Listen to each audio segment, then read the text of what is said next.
कुछ कमजोर बोले हो रे, आपकी थोड़ा जोर लगाना है।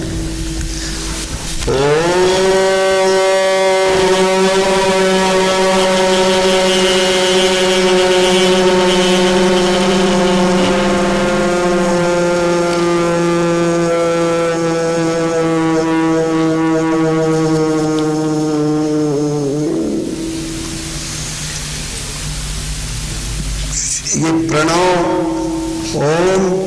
ओम को ही प्रणव भी कहते हैं, इसको उद्गीत भी कहते हैं। उद्गीत इसलिए कहते हैं उद्गीतम, जो आपके जीवन की प्रक्रिया को ऊपर उठा देता है, जीवन के स्वरूप को।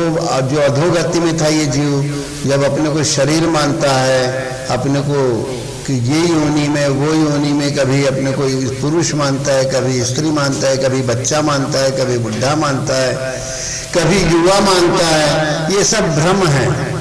इन भ्रमों को तोड़ने के लिए समय समय पर सत्पुरुष आते हैं, अपने स्वरूप का प्रकाश करते हैं।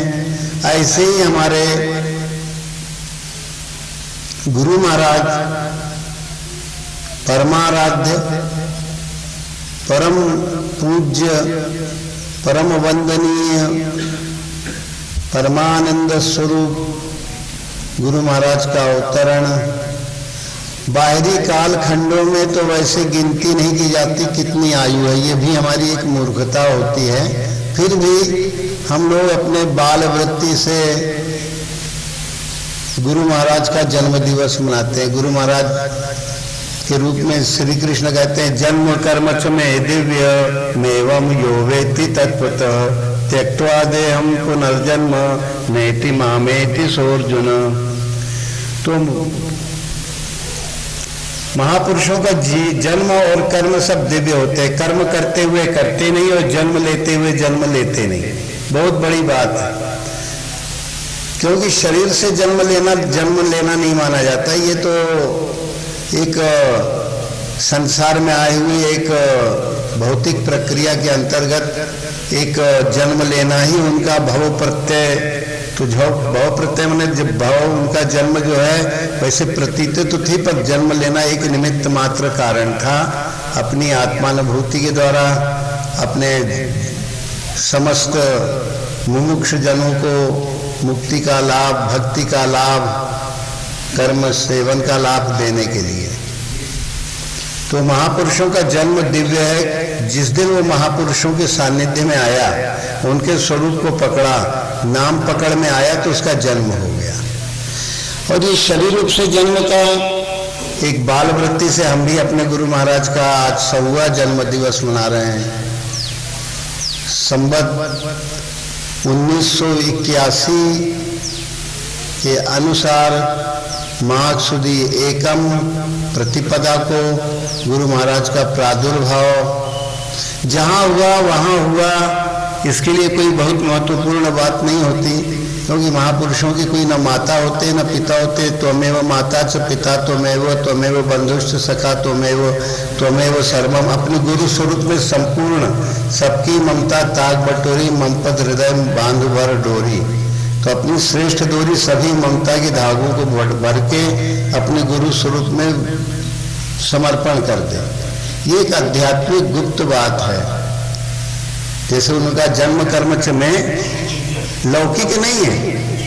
अब जिसके भी अंदर अपने गुरु स्वरूप की अनुभूति करके उनकी आराधना होने, आजकल पगला मूर्ख लोग जो है अज्ञानी कहे राधे राधे। अरे आराधयते, अपने गुरु स्वरूप का आराधन करो। नित्य निरंतर आराधन की प्रक्रिया चलती रहे। नहीं तो राधा राधा चिल्लाने से कोई राधा मिलेगी ना, बाधा ही बाधा होगी तुम्हें। वो मुख्य तो जो है अपने आराध्य का, अपने गुरु स्वरूप का आराधन, आराधयते ये कहा गया है भागवत में। तो मूर्खों ने आराधयते का बाकी का गोल करके राधे राधे राधे राधे चिल्लाने लगे। अरे भाई आराधना करना है। एक दिन हमसे एक सज्जन पूछ रहे थे कि ये साधना कब तक चलती। हमने कहा जब तक आसुप्ते राम रते कालम नयद वेदांत चिंतया, जब तक मृत्यु ना आ जाए, नींद ना आ जाए। महापुरुष भी अपने जीवन को समर्पित रखते हैं गुरु चरणों में। अब कहेंगे कि ऐसा तो कुछ साधक, शुरुआती साधक अपनी सेवा के द्वारा, सिद्ध गति का साधक अपनी सिद्धियों को भगवान को अर्पण करके ये मेरी नहीं आप ही की हैं, और सुजान पुरुष उनमें ही स्थित रह के और अपने गुरु स्वरूप में लगे रहते हैं। तो कहेंगे कि कैसे, तो रामायण के चौपाई उसमें स्पष्ट प्रमाण है।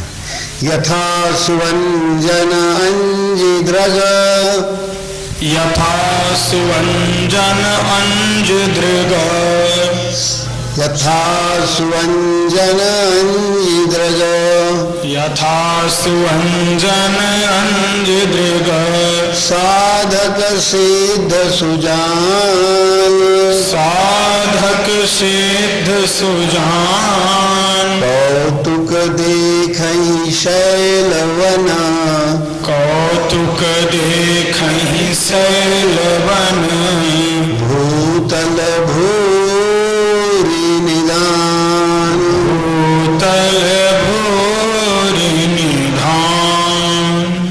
तो अगर कोई साधना पथ पे उतरा है जिसको बाधाएं बहुत आती हैं, पर गुरु स्वरूप का स्मरण करके सेवा करते करते उस सेवा में लग गया, बाधाएं तो आएंगी।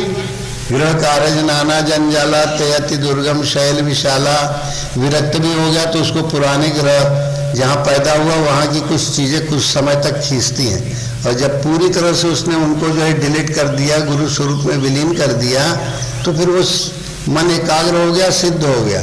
जैसे चित्त एकाग्र होने लगता है तो सिद्धियां पीछा करती हैं। रिद्धि सिद्धि प्रेरई बहु भाई, तो रिद्धियां सिद्धियां आके बहुत, तो सिद्ध जो असली साधक होता है वो सिद्धियों को तिला क्या भगवान ये आपकी सिद्धियां हैं, आप ही की कृपा से है और आप ही को निवेदित है, इसमें हमको कुछ नहीं लेना देना है, हमें इसमें किसी भी प्रकार का। और तीसरा सुजान, पर ये तीनों गुरु चरणों का अंजन लगाते, यथा सुवंजन अंजिद्रग साधक सिद्ध सुजान, मतलब पूर्ण परिपूर्ण है, उसको पूरा ब्रह्मांड भी, शरीर तो विलीन हो ही गया, ब्रह्मांड भी विलीन हो गया, वो सुजान है, अच्छी तरह से परिपक्व परम गति वाले हैं। पर सिद्ध जो है, चित्त तो एकाग्र हो गया, शरीर भाव विलीन होने लगा, पर सिद्धियां पीछा करने लगी कि फिर से शरीर भाव इसका जाग जाए कि देखो रे मैंने उसको ऐसा कहा ऐसा हो गया, मैंने ऐसा देखा तो उसका कल्याण हो गया, मैंने उस तरफ ऐसा कर दी। मैंने ऐसे शरीर की भावनाओं को जगाने वाले जो कार्य होते हैं, जो मिट चुका शरीर, ब्रह्मांड को तो मिटा दिया सुजान ने अपने बोध से, और पिंड को मिटाया सिद्ध ने, पर सिद्धियों ने पीछा किया तो फिर से पलट के उसमें आ गया। और साधक तो अभी बेचारा जो है शुरुआती सीढ़ियां चढ़ ही रहा है। तो हमारे गुरु महाराज ख्रिस्त